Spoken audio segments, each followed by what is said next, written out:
ఇక్కడ ఏమని మాట్లాడుతుంది వాక్యము అంటే, ఆయనను ఎరిగి ఉన్నామని. ఎవరు ఆయన అంటే ప్రభు అయినటువంటి యేసు క్రీస్తు.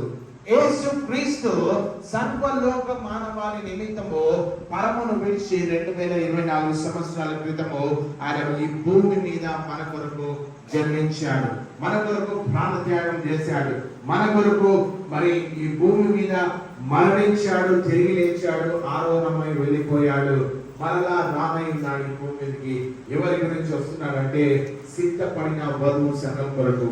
ఈ రాత్రికాల సమయంలో నీ హృదయము దేవుని కొరకు సిద్ధపడినట్లయితే దేవుని యొక్క వాక్యం సెలవిస్తుంది ఏంటంటే, ఆయన ఆజ్ఞలు అనే పదాన్ని ఈ వాక్యంలో మనము స్పష్టంగా చూస్తూ ఉంటున్నాము.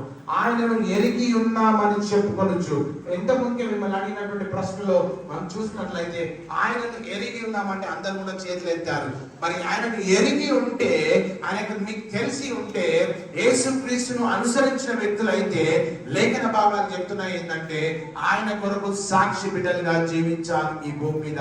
ఆయన కొరకు యథార్థమైనటువంటి జీవితాన్ని జీవించాలి, ఆయన కొరకు పవిత్రమైన జీవితాన్ని జీవించాలి, ఆయన కొరకు సత్యమైన జీవితాన్ని జీవించాలి, ఆయన కొరకు బైబిల్ ఏ రీతిగా మనకు బోధిస్తుందో ఆ రీతిగా మనము ఈ భూమి మీద జీవించాలి.